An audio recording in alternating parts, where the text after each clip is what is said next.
If you were to clearly communicate your offer to your potential clients, you would be able to double your revenue in a relatively short period of time.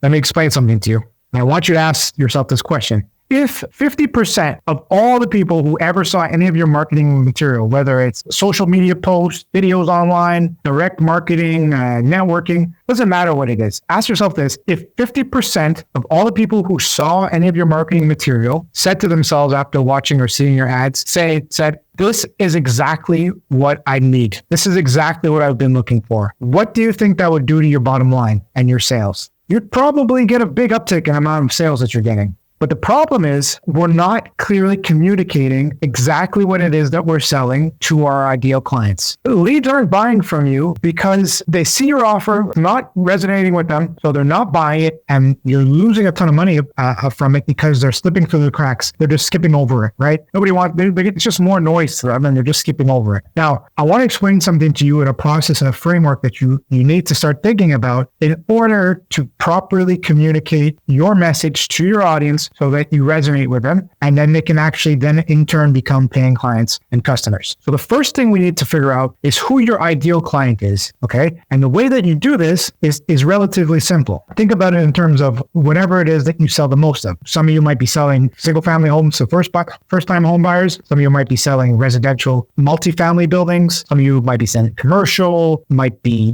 10 plexes or, 30 unit buildings, 60 unit buildings, whatever the case may be. Whatever it is that you sell the most of, that you want to target more of and get more leads in that specific area, you need to figure out who that person is that you're selling to. As an example, I want you to think about it this way. If I'm selling, most of my clients are first-time home buyers. I want to figure out what it is that their biggest problem is. First, I'm going to say the first-time home buyers are mostly that I'm selling to are mostly people in their early 30s to early 40s.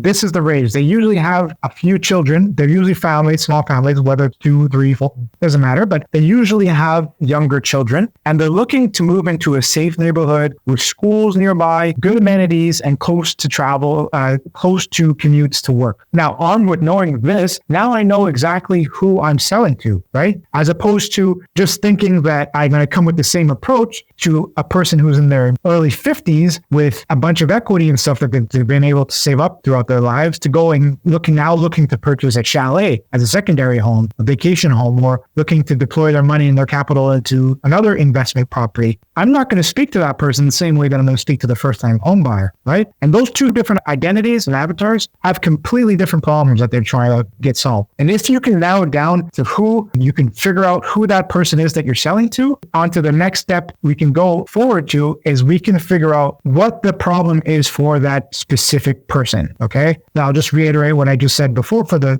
two. You have somebody who's in their early 30s looking to buy their first home. Their problems are schooling for their children, safety for their families, clean neighborhoods. This is their problem. They're looking for something affordable and in a nice area. Whereas you have somebody in their, early 50s, is their problem is they're looking for a chalet on the water, right? They have two different problems, two different life situations. But I'm not going to, give the same sales speech that I'm going to give to the first-time home buyer as I am to the person buying the chalet. Keep that in mind. Find out who exactly is that you're selling to. And secondly, what their problem is. Okay. And if you can find out those two, it makes the third point on this list super easy. You can then position yourself as the solution to their problem. Now, I'm not telling you to make things up. So if, for example, you're selling a lot of single family homes to first-time home buyers, don't go and tell, a real estate investor, like, I'm going to be great for you to buy you your 30-unit building. That's not your niche. Although you could potentially have that information and that knowledge, sure, you do. But then don't just go say, just try and get a sell, because they'll know right away that,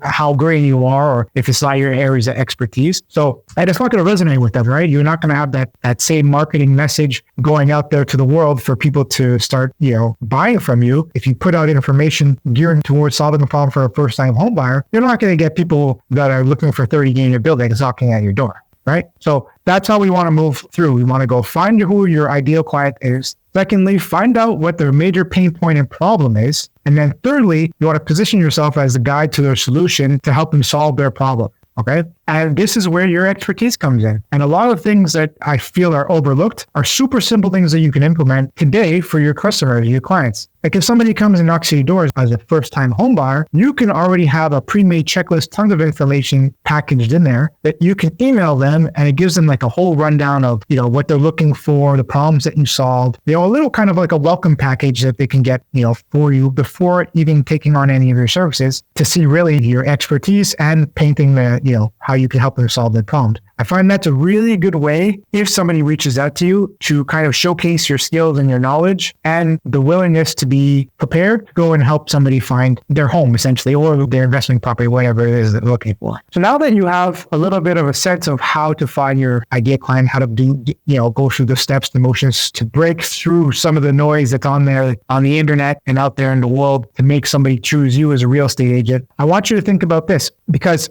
a clear marketing message, you'll be able to have uptick in the amount of sales that you're making. Because now when a client sees anything of your marketing material, they're going to say, this guy is exactly what I've been looking for. This girl is exactly what I've been looking for. And in turn, they're going to call you. They're going to call you because you cut through all the noise and you solve the problem that they've been having. And because of that, obviously you'll make more money, right? And that's what everybody wants to be able to do. A lot of our business, right? So no shame in that. And if you don't clarify your message, well, then tons and tons of potential leads that would have been willing to sign on with you are going to fall through the cracks. They're just going to skip over your Facebook post or your ad and just move on to the next because it's not grabbing their attention and solving the problem that they have. So here at my company, at Brand Coach Online, I actually help real estate agents get crystal clear about who they're trying to serve, right? The potential problems that they're trying to solve for their clients and the solutions that they can offer so that the potential clients are going to go see them as opposed to going over to their competition next door. So that's a little bit about how I help real estate agents,